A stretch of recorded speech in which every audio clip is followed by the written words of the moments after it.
Tiftakru meta tkellimna dwar il-konsonanti qamrin u l-konsonanti xemxin? Konna għedna li l-konsonanti qamrin jieħdu l-artiklu il-sink jew l-sink. Filwaqt li l-konsonanti xemxin jieħdu l-artiklu skont l-ewwel ittra tal-kelma, bħal meta ngħidu iċ-ċof. Hawnhekk għandi l-artiklu l-sink. Li huma dawk il-kliem li jieħdu dan l-artiklu? Faċli biex niftakruhom. Il-vokali kollha li nsibu fil-Malti li huma 6 ittri kollha jieħdu dan l-artiklu l-sink. Bħal meta ngħidu l-arloġġ, l-elmu, l-ilma, l-ors, l-uvira.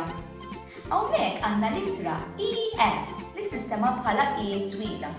Ktibt eżempju hawnhekk jiena għandna l-kelma ibes. L-ittra IE ukoll tieħu l-artiklu l-sink. Għaliex aħna ngħidu is-siġġu libes. Meta konna tkellimna dwar il-konsonanti qamrin, kont qedtilkom li ftit minn dawn l-ittri jieħdu l-artiklu l-sink. U fil-fatt huma dawn iż-żewġ ittri. Għandna l-ittra għajn u l-ittra akka. Aħna ngħidu l-asfur u l-ena. Mela allura huwa faċli niftakru liema ittri jieħdu l-artiklu l-sink. Għandna il-vokali kollha li huma 6 ittri u l-konsonanti qamrin għajn u akka.